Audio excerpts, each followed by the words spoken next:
이 시간 우리 함께 예배하는 우리 성도님들 주 안에서 사랑하고 축복합니다. 제가 결혼한 지 약 한 18년 정도 된 것 같습니다. 근데 그 결혼할 때, 저 대학교 때 친한 친구가 있었습니다. 이 동아리 친구인데요. 그 친구가 지방에 사는데 이제 제 결혼식 날 와서 이제 축하를 해줬어요. 그리고 그 친구가 얼마 지나지 않아서 한 3년 정도 지났을 때 이제 결혼을 한다고 연락이 왔습니다. 근데 그 친구는요, 신앙이 없는 친구였어요. 신앙이 없는 친구니까 이제 주일날 결혼을 하는 겁니다. 그리고 그때 저는 사역을 하고 있었고, 친한 친구였는데 이제 주일날 결혼하다 보니까 못 가죠. 근데 그 친구는 전화로 얘기하는 겁니다. 야, 하루 정도 빼고 휴가 내고 와. 교육자가 휴가를 내더라도 주일날은 휴가 못 냅니다. 그렇잖아요. 이해를 못 하는 거예요. 이해를. 결국 못 갔어요. 못 갔어.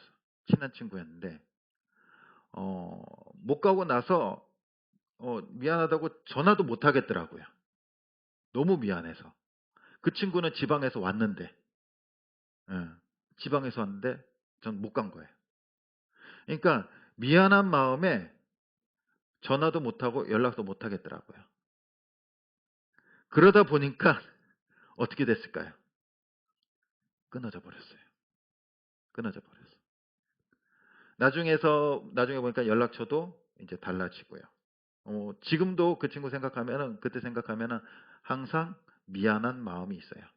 모르겠어요. 그 친구가 예수님 믿고 또 이 설교를 들으면서 있을지 모르겠지만, 죄를 지으면요, 잘못을 저지르면요, 상대방으로부터 이 내가 멀어지는 거예요. 내가 멀어지는 거예요.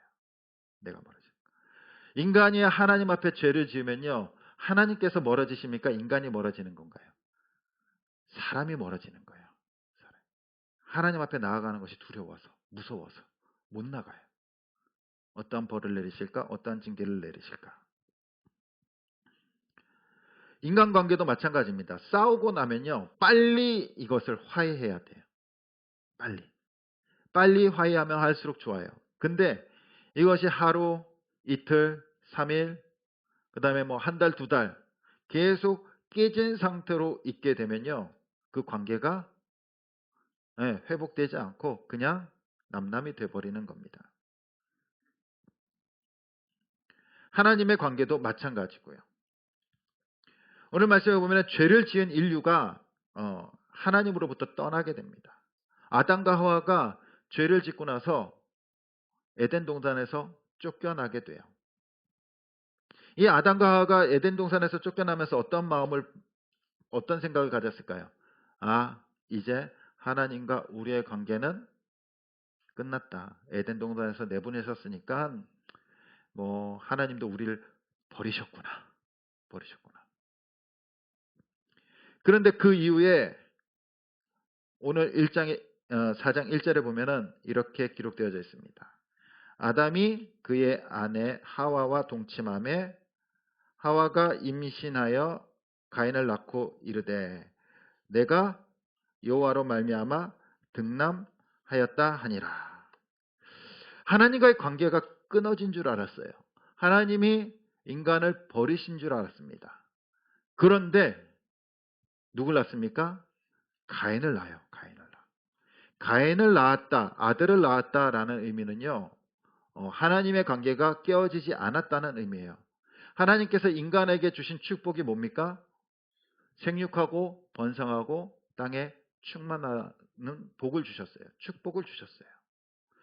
비록 에덴 동산에서 쫓겨났지만 그 축복이 계속해서 이루어지고 있는 거예요. 아, 하나님께서 우리를 완전히 버리시지 않았구나. 하나님의 약속과 축복이 다시 우리를 통해서 이루어지고 있구나 라는 겁니다. 이 가인의 출생은요. 그래서 너무나 기뻤어요. 너무나 기뻐서 뭐라고 얘기합니까? 여호와로 말미암아 등남하였다. 여호와로 말미암아. 하나님께서 주셨다는 거예요. 하나님께서 주셨다는 건 뭡니까? 하나님과 우리의 관계가 이제 회복됐다는 겁니다. 얼마나 기쁜 일입니까? 그냥 에덴 동산에서 쫓겨나서 끝난 줄 알았는데 하나님의 축복과 약속이 여전히 이루어지고 있는 겁니다. 가인만 낳은 것이 아닙니다. 그 뒤에 누구도 낳습니까? 아벨도 낳아요. 아벨도. 그리고 가인은 말씀해 보면은 농사의 일을 하고요. 아벨은 무엇을 합니까? 목축업을 합니다. 목축업을 해요. 이 두 아들이 잘 자랍니다. 잘 자라요. 그리고 3절에 보니까 세월이 지난 후에 이제 어느 정도 세월이 지났어요. 세월이 지난 후에 가인은 이제 땅의 소산으로 하나님 앞에 제사를 지내고 아벨은 자신이 기른 양의 첫 새끼로 하나님 앞에 제사를 지냅니다. 근데 여기서 문제가 발생이 돼요. 어떤 문제가 발생되냐면요. 하나님께서 가인의 제사는 받지 않으시고요. 아벨의 제사만 받아요. 뭐가 문제가 있을까요? 똑같이 둘 제사를 지냈어요. 뭐 제사 지내는 방법은 아마 아담에게서 똑같이 배웠을 거예요. 제사 지내는 방법에 대한 것은 언급되지 않습니다. 잘못된 뭐 방법으로 했다라는 것이 아니에요. 가인과 아벨이 똑같이 하나님 앞에 예물을 가지고 와서 제사를 지냈는데 누구의 제사는 받으시고 누구의 제사는 받지 않으신 거예요. 왜 그러셨을까요? 하나님께서 왜 가인의 제사를 받지 않으셨을까요? 그래서 많은 학자들이 이러한 주장을 합니다. 아벨은 양의 첫 새끼를 드렸지만 가인의 제물은 그냥 평범한 땅의 소산이었다는 겁니다. 그냥 땅의 것을 드려서 하나님께서 가인의 제사를 받지 않으셨다라고 말합니다. 또 어떤 사람들은요, 아벨은 피의 제사를 드렸대요. 그렇죠? 생명의 피를 드렸기 때문에 하나님께서는 아벨의 제사를 받으시고 가인은 그냥 곡식을 드렸기 때문에 피가 없는 제사를 드렸기 때문에 하나님께서 가인의 제사를 받지 않았다라고 말하는 사람들도 있습니다. 근데 과연 그럴까요? 구약에 가면요, 하나님께서 이제 제사법을 알려주십니다. 물론 소와 양과 뭐 염소를 잡아서 드리죠. 잡아서 드려요. 그리고 가난한 자들은 비둘기를 잡아서 드립니다. 피의 제사를 드린다고 받아주실까요? 아니에요. 소제라는 것이 있습니다. 곡식을 드리는 거예요. 곡식을. 하나님께서는 재물의 것을 판단하지 않으세요. 그냥 여건이 되면은 소를 드리는 거고 좀 안 되면 양, 좀 어려우면 염소, 그 다음에 너무나 어려우면요 그냥 비둘기라도 잡아서 드려라. 그리고 더 어려우면요 곡식을 드리는 거예요. 하나님께서 받으시는 제사는요 재물이 중심적이지가 않아요. 재물이. 문제는 재물 자체가 아니라 재물을 드리는 사람의 마음, 자세에 있습니다. 그래서 5절에 보면은 이렇게 기록되어져 있습니다. 5절에 보면은 가인과 그의 재물은 받지 아니하신지라. 뭘 받지 않으셨다고요? 가인과 그의 재물이래요. 가인과. 재물만 안 받으신 것이 아니라 뭣도 안 받으신 거예요?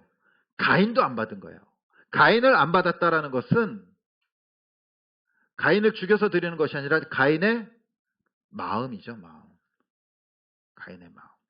그래서 4절에 보면요. 이렇게 나와 있습니다. 아벨은 자기도 양의 첫 새끼와 그 기름으로 드렸더니 하나님께서 아벨과 그의 제물을 받으셨으나라고 말합니다. 받으실 때 뭣도 받으십니까? 제물만 받으시는 것이 아니라 아벨도 받으셨대요. 아벨도. 여기에는 제물의 초점이 아니라는 거예요. 누가 먼저 등장하니까 그 사람이 먼저 등장해요. 사람이. 그 사람의 마음, 그 사람의 믿음, 그 사람의 그 하나님에 대한 마음 자세를 받으시는 거예요. 재물이 초점이 아니라는 겁니다. 그래서 신약성경 히브리서 11장 4절에 보면요. 이렇게 말씀하십니다. 우리 같이 한번 읽어보겠습니다. 시작.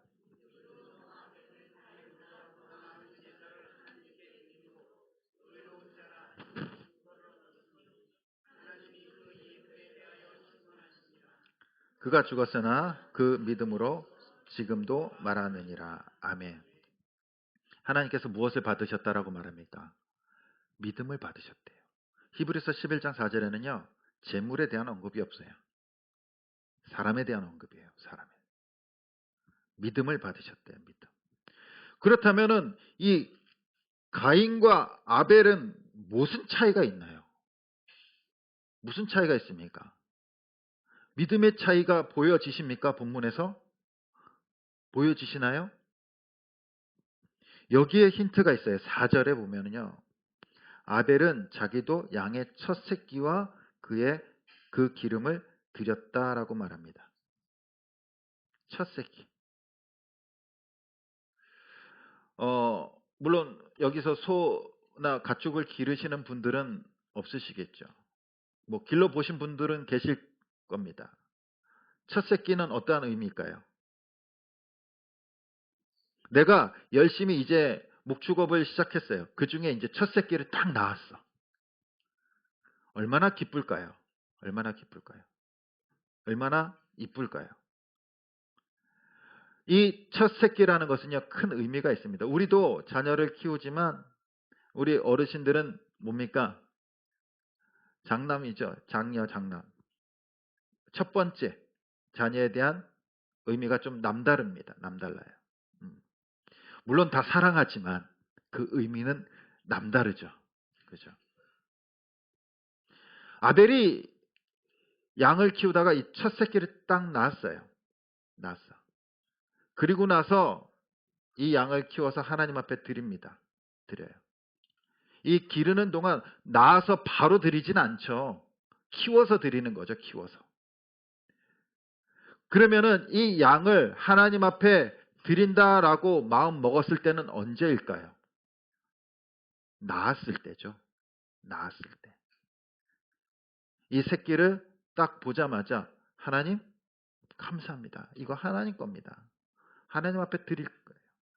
첫 것 하나님 앞에 드리겠습니다. 최소한 1년 이상 걸렸겠죠. 키우는 데는요. 하나님 앞에 드리기로 결단하고 그는 이 양을 키우는 거예요. 정성껏 키우겠죠. 하나님의 것이다. 그렇다면 아벨의 예배는 언제부터 시작된 겁니까? 아벨의 예배는. 그 양을 낳는 순간. 낳는 순간. 그는 오랫동안 예배를 준비한 거예요. 하나님 앞에 드리기 위해서. 오랫동안 준비한 거예요. 그리고 하나님 앞에 약속대로 드린 거예요. 드린 거. 얼마나 하나님께서 그 마음을 이쁘게 보셨을까요? 그렇죠. 그냥 내일 잡아서 죽여야지가 아니에요. 그 새끼를 낳는 순간 사랑으로 키웠고 결단했고 하나님 앞에 드리기로 작정했어요. 그리고 오랫동안 준비를 합니다. 하나님께서 안 받으시는 게 이상하죠. 그죠? 가인은 어땠을까요? 아무런 문구가 없어요. 땅의 소산을 드렸더라.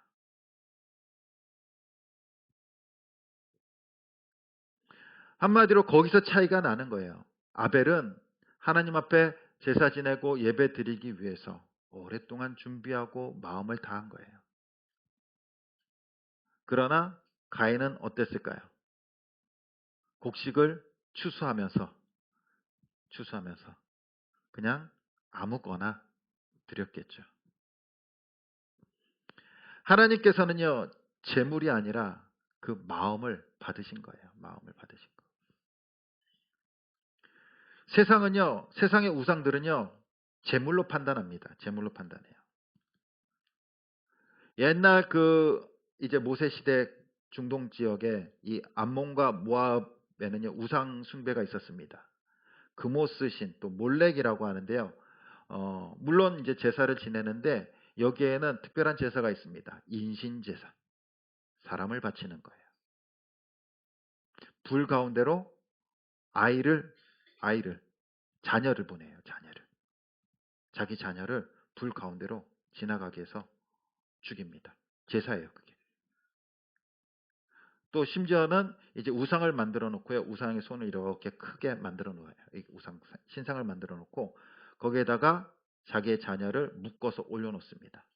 그리고 요 밑에다가 불을 떼요. 손등, 우상의 손등에 불을 떼서 애를 죽여요.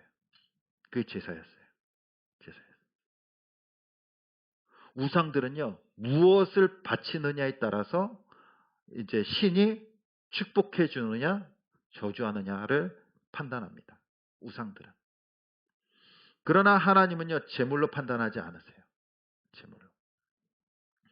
TV를 보면요, 가끔 미신들, 드라마나 굿하는 것들이 등장을 합니다. 그래서 굿이 해보신 분들은 없으시겠죠. 그죠? 네, 해보신 분들은 없으실 수 있지만, 얼마 정도 하는지는 몰라요, 제가. 근데 이제 찾아보니까 300, 500, 이렇게 쭉 올라가더라고요. 그 다음에 비싼 것도 있을 수 있겠죠. 그러면서 무당들이 뭘 얘기합니까? 비싼 굿을 해야지 효용이 좋다라고 얘기를 하죠. 부족을 쓰더라도 비싼 부족이 좋다라고 얘기하죠. 뭘 판단하는 겁니까? 돈으로 판단하는 거예요. 돈으로. 물질로 판단하는 겁니다. 세상은 보이는 것으로 판단을 합니다. 사람의 지위나 그 사람의 재산 정도, 어디에 사는지, 어떤 차를 굴리고 다니는지, 또한 그런 것들로 사람을 판단해요. 그러나 하나님께서는요, 절대 그것으로 판단하지 않으십니다. 왜 그러실까요? 하나님은요, 하나님의 판단은요, 재물이 아니에요. 지위가 아니에요. 명예가 아닙니다. 재산 정도가 아니에요. 귀신들은 그것으로 판단할 수 있겠죠. 좀 더 자기한테 떨어지는 거 없나. 그러나 하나님은요, 온 우주 만물을 창조하신 분이시기 때문에 돈이 필요 없으세요. 물질이 필요 없습니다. 명예와 권력 필요 없으세요. 왜 그렇습니까? 모든 주권이 하나님 앞에 있기 때문에. 세상의 권력과 세상의 물질은요, 하나님 앞에 필요 없어요. 하나님께서 그게 없으셔서 우리한테 요구하십니까? 아니에요. 우리에게 요구하시는 것은요, 마음이에요, 마음. 마음. 예수님께서 어느 날 성전에 들어가셨습니다. 그때 마침 한 부자가 성전에 나오면서 이제 예물을 드리는 거예요. 당신은 이제 동전이니까 그 동전을 이제 헌금함에다가 이제 쫙 쏟아 붓습니다. 그러면 소리가 막 따가닥따가닥 떨어지겠죠. 얼마 후에 이제 가난한 과부가 와서 하나님 앞에 예물을 드립니다. 동전 2개, 2렙돈을 딱 떨어뜨려요. 그런데 예수님께서 그것을 보시고 뭐라고 말씀하십니까? 저 과부가 부자보다 더 많은 것으로 하나님 앞에 드렸다라고 말씀하십니다. 뭐가 많이 드린 겁니까? 마음이죠, 마음.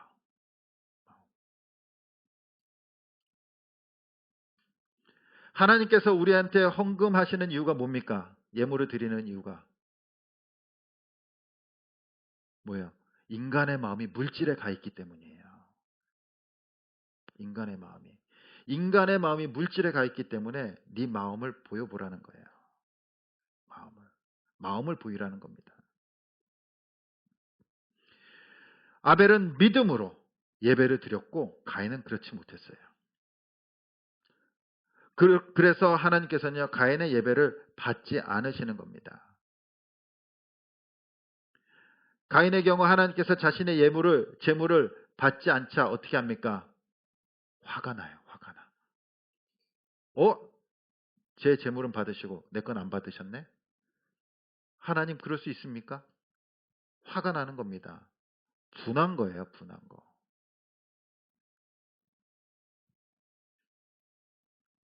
분을 이기지 못합니다. 그리고 그 분의 화살이 누구한테 갑니까?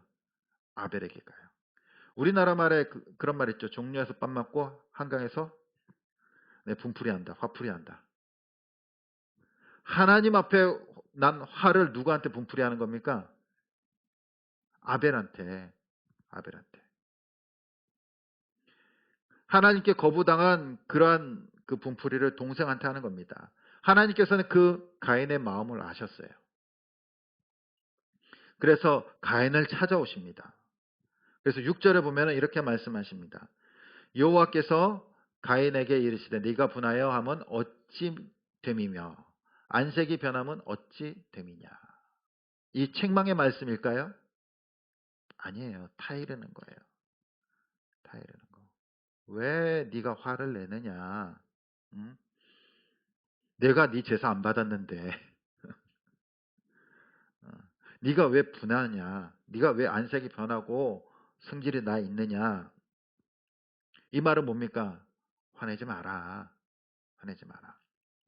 그리고 7절에 이렇게 말씀하십니다. 네가 선을 행하면 어찌 낯을 들지 못하겠느냐. 선을 행하지 아니하면 죄가 문에 엎드려 있느니라. 죄가 너를 원하나 너는 죄를 다스릴지라.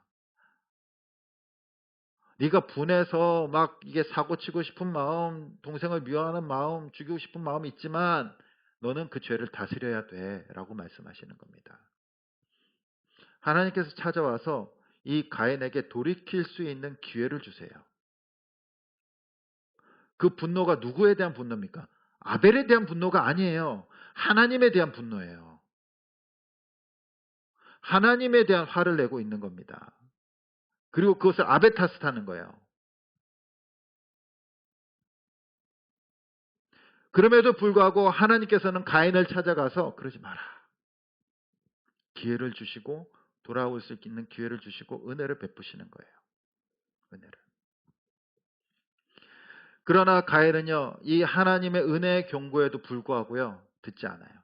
그냥 하나님께서 경고의 말씀을 하셨는데도 그냥 흘려보내는 거예요. 한쪽 귀로 듣고 한쪽 귀로 흘려보내요. 그리고 자신이 계획한 대로 아벨을 찾아갑니다. 그리고 불러내요. 동생 우리 잠깐 들로 가자.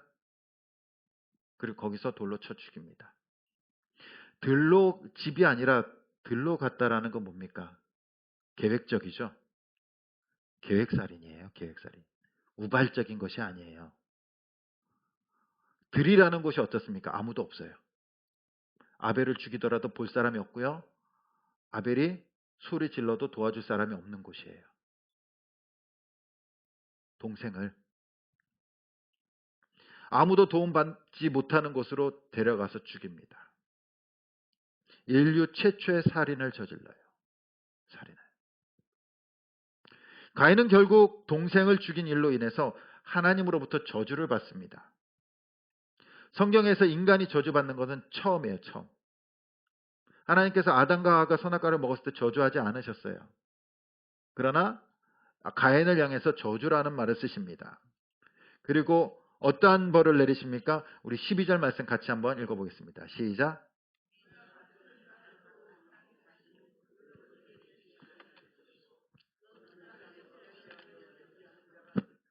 네, 두 가지 저주를 내리시죠. 밭을 갈아도 땅이 다시는 그 효력을 내게 주지 않아. 네가 아무리 열심히 일해도 네가 원하는 대로 소득이 없을 거야. 그 두 번째는 너는 땅에서 피하며 유리하는 자가 되리라. 그러니까 떠돌이 인생이 될 거야. 떠돌이 인생. 당시 떠돌이 인생이라는 것은요 굉장히 위험합니다. 국가가 형성되지 않았죠. 나라가 없고 헌법이 없고 뭐 경찰도 없고 치안도 없어요. 그렇기 때문에 혼자 다니는 사람은요 언제든지 죽임을 당할 수 있는 거예요. 쥐도새도 모르게. 죽여도 몰라요. 죽여도 몰라. 누구든지 가인을 보면 죽이려고 할 겁니다. 저 아들을 동생을 죽인 나쁜 놈, 파렴치한 놈. 그때 가인이 하나님 앞에 얘기합니다. 13절에 보면 내 죄벌이 지기가 너무나 무겁습니다. 뻔뻔하죠. 자신은 동생을 죽여놓고 다른 사람들이 자신을 죽이려고 하는 거에 대해서는 너무 힘들다는 거예요. 너무 힘들다는 거예요. 오늘날은 나의 인권 좀 보호해 주세요. 나 좀 보호해 주세요. 자기는 아무 죄 없는 아벨을 동생을 죽였음에도 불구하고 죽음을 두려워하고 무서워하는 겁니다. 그리고 하나님 앞에 이거 너무 과하지 않으십니까? 하나님의 징벌이 너무 무겁습니다. 이거 너무 과합니다. 라고 얘기하는 거예요. 뻔뻔하죠. 그러나 하나님께서는요. 가인에게 은혜를 베푸세요. 우리 15절 말씀 함께 읽겠습니다. 15절입니다. 시작. 가인을 죽이는 자는 벌을 7배나 받으려 가인에게 표를 주사 그를 만나는 모든 사람에게서 죽임을 면하게 하시니라. 아멘. 하나님께서 가인과 약속하십니다. 너를 죽이는 자가 있으면은 그 죄를 7배나 그 사람한테 물을 거야. 그리고 너한테 이 표를 하나 줄 건데 그를 만나는 모든 사람에게 죽임을 너를 죽이지 못하도록 하는 표를 주겠다라고 말씀하십니다. 마땅히 죽임을 당해야 돼요. 가인은. 그럼에도 불구하고 하나님께서는요. 그 죄를 지은 동생을 죽인 가인을 어떻게 해요? 용서는 아니죠. 분명히 그 벌을 내리셨지만 그 벌을 피해갈 수 있는 길을 주신 거예요. 구원의 길을 주신 겁니다. 은혜의 길을 주셨어요. 신학자들은 이 가인이 받은 표가 마치 예수 그리스도의 십자가의 은혜와 같다라고 말합니다. 우리가 죽어야 되지만 가인처럼 죄를 받고 죄의 징벌로 죽어야 되지만 예수 그리스도의 그 십자가의 표로 인해서 우리는 죽임을 당하지 않고 구원받았다라는 겁니다. 비록 죄를 짓고 심판을 받지만 하나님께서는요 늘 구원의 길을 열어주세요. 구원의 길을. 오늘날 세상은 점점 악해집니다. 하나님을 떠나가요. 그러나 하나님께서 원하시는 것이 무엇입니까? 심판이 아니에요. 저주가 아닙니다. 구원이에요. 구원. 만약 하나님께서 죄에 대한 공의와 정의만 말씀하시고 심판만 말씀하셨으면요. 그냥 죄를 짓는 즉시 어떻게 해요? 그의 죄의 징벌에 의해서 죽임을 당해야 돼요. 죽임을 당해야 돼. 그러나 하나님께서는 공의의 하나님으로서 심판을 하시지만 그 심판을 면하는 길을 동시에 열어주세요. 동시에. 이것이 바로 은혜 하나님이라는 겁니다. 은혜 하나님. 우리도 날마다 연약해서 실수할 수도 있고 죄를 지을 수도 있어요. 잘못할 수도 있습니다. 그러나 하나님께서 원하시는 건 뭡니까? 바로 돌아오는 거예요. 하나님의 길로. 은혜로운 교회가 어떤 교회입니까? 은혜가 넘치는 교회. 그냥 기쁨만 있고 즐거움만 있고 서로 사랑합니다. 존경합니다.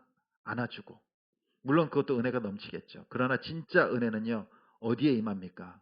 심판 속에 은혜가 임하는 거예요. 죄 가운데 은혜를 경험하는 겁니다. 죄 가운데. 예수 그리스도의 은혜가 뭡니까? 우리가 죽어야 되는 죄와 심판 가운데 베풀어 주시는 거예요. 은혜가 넘치는 교회는요. 완벽한 교회가 아니에요. 부족한 성도들이 모이지만 실수도 하고 또한 약간의 마음 상한 것도 있고 또한 싸울 수도 있어요. 사람인데. 그럼에도 불구하고 은혜가 넘치는 교회는 뭡니까? 용서하는 거예요. 용서하는 거. 마음이 회복되는 겁니다. 우리의 가정도 마찬가지예요. 완벽한 가정이 어디 있습니까? 혹시 한 주간 싸우다 오신 분 계십니까? 자녀와 싸우다 오신 분 계십니까? 아니면 남편과 아내와 싸우다 오신 분 계십니까? 그런 분들 혹시 안 나오셨습니까? 나 이런 기분으로 예배 못 드려. 예. 그러나 은혜가 넘치는 가정은요. 바로 용서가 있는 가정이에요. 용서가 있는 가정. 우리의 가정, 우리의 교회가 바로 이 은혜가 하나님의 은혜가 용서가 회복이 있는 그런 가정과 교회가 되기를 축복합니다. 창세기는 인류의 시작을 알려주는 말씀입니다. 그리고 인류의 시작뿐만 아니라 죄의 시작도 알려줘요. 거기서 끝나지 않습니다. 하나님께서는 구원의 시작도 알려주십니다. 하나님께서 선악과를 먹으며 하나님께 도전한 아담과 하와에게도요 은혜를 베푸세요. 너 죽을 거야 하면서 에덴 동산을 쫓아내십니다. 그리고 그들에게 진짜 죽음이 임해요. 그럼에도 불구하고 창세기 3장 15절에 뭐라고 말씀하십니까? 내가 너로 여자와 원수가 되게 하고 내 후손도 여자의 후손과 원수가 되게 하리니 여자의 후손은 내 머리를 상하게 할 것이요 너는 그의 발꿈치를 상하게 할 것이니라. 바로 구원의 길을, 회복의 길을 약속하세요. 예수 그리스도를 통해서. 뿐만 아닙니다. 하나님과 끊어진 줄 알았어요. 그럼에도 불구하고 하나님께서는 한 번 약속, 그 축복을 아담과 하와에게 이행하십니다. 가인을 낳죠. 생육하고 번성하고 땅에 충만하도록 자녀를 주십니다. 또한 가인이 분합니다. 화가 나요. 그럼에도 불구하고 하나님께서는 가인을 징계하지 않으시고 찾아오십니다. 그러지 마. 회복할 수 있는 은혜를 주세요. 기회를 주십니다. 뿐만 아닙니다. 가인이 아벨을 죽였어요. 그도 마땅히 죽임을 당해야 돼요. 그러나 하나님께서 가인에게 그 죽음을 피할 수 있는 표를 주십니다.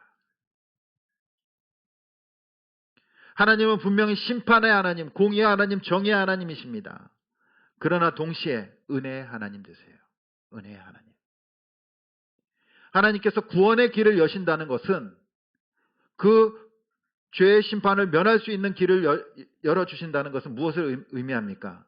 하나님께서 원하시는 것은 심판이 아니라는 거예요. 아니라는 거. 저주와 죽음이 아니라는 겁니다. 하나님께서 원하시는 것은 그 심판과 저주 아래 있을지라도 돌아오는 거예요. 은혜의 자리로. 하나님께로. 우리는 그 마음을 가지고 하나님에 대한 마음, 그 은혜의 하나님을 믿고 나아가기만 하면 됩니다. 하나님께서 받으시는 것은요, 우리의 마음이에요. 마음. 한 주간 어떻게 사셨습니까?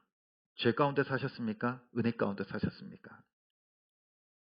물어보면 다들 죄 가운데 사셨다고 하실 거예요. 그렇죠?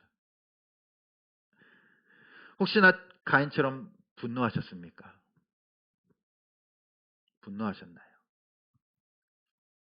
아니면은 사람은 죽이지 않았지만 저주의 말로 그들의 마음을 죽이셨나요? 우리는 매주 매일매일 살아가면서 하나님의 말씀대로 살지 못합니다. 마치 가인과 아벨처럼, 가인처럼, 또한 아담과 하와처럼. 아니, 하나님의 말씀이, 하나님의 경고가 우리의 귀에 들려지더라도 가인처럼 그걸 그냥 흘려보내고 내 생각대로 해버려요. 내 계획대로, 내 분에 못 이겨서, 내 생각에 못 이겨서 질러버립니다. 싸워버려요. 다퉈버립니다.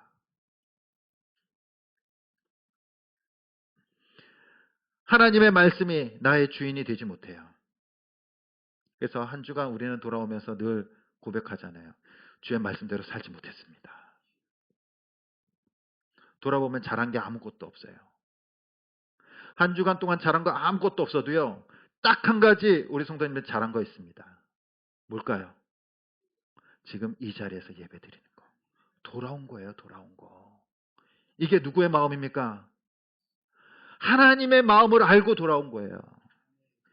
아무리 우리가 일주일 동안 죄를 지었고 가인처럼 살았고 아담처럼 하와처럼 살았지만 그럼에도 불구하고 돌아온 건요. 그 하나님의 마음을 우리가 한 거예요. 하나님께서 제일 기뻐하신 일을 하신 줄 믿습니다. 일주일 동안 실패했어도 지금 이 자리에서 우리가 마음을 다해서 하나님 앞에 예배 드리는 거 있는 것 그 자체가요. 하나님의 기쁨이고 회복인 줄 믿습니다. 하나님께서 하나님의 마음을 깨닫고 돌아오는 자에게 회복을 주십니다. 그리고 은혜를 주실 줄 믿습니다. 하나님께서는 우리의 마음을 보십니다. 우리의 일주일간의 삶을 물론 보시겠죠. 그러나 중요한 것은 그 하나님을 사랑하는 마음으로 예배 드리는 그 자리에 왔다는 사실입니다. 우리가 이 시간 예배 드리는 것이 하나님의 기쁨인 줄 믿습니다. 또한 예배를 마치고 빠르게는 이제 식당에서나 아니면은 집에 돌아가서 또 죄를 지을 수도 있어요. 또 분낼 수도 있어요. 언제 안 그런 적 있으셨습니까? 없었잖아요. 없었잖아요. 막 갑자기 짜증이 확 날 수도 있어요. 하지만 우리가 제일 잘하는 건 뭡니까? 돌아오는 거예요. 돌아오는 거. 주님 앞으로 돌아오는 거. 그것이 하나님께서 기뻐하시는 마음인 줄 믿습니다. 하나님께서 우리에게 완벽함을 요구하지 않으세요. 완벽함을. 완벽한 사람이 어디 있습니까? 예수님 외에는 없죠. 예수님 외에는. 하나님께서 우리의 바라시는 거. 그래, 너 연약한 거 알아. 너 다음 주에도 또 죄 지을 거 알아. 그럼에도 불구하고 오기만 해요. 오기만 해. 마음을 다해서 믿음으로 나한테 오기만 해. 그러면은 하나님께서 우리를 용서하시고 싸매시고 회복시켜 주실 줄 믿습니다. 날마다 우리의 인생이 연약하지만 그럼에도 불구하고 매번 주님 앞으로 나아가 용서와 회복을 경험하는 은혜의 삶이 될 수 있기를 간절히 주님의 이름으로 축원드립니다.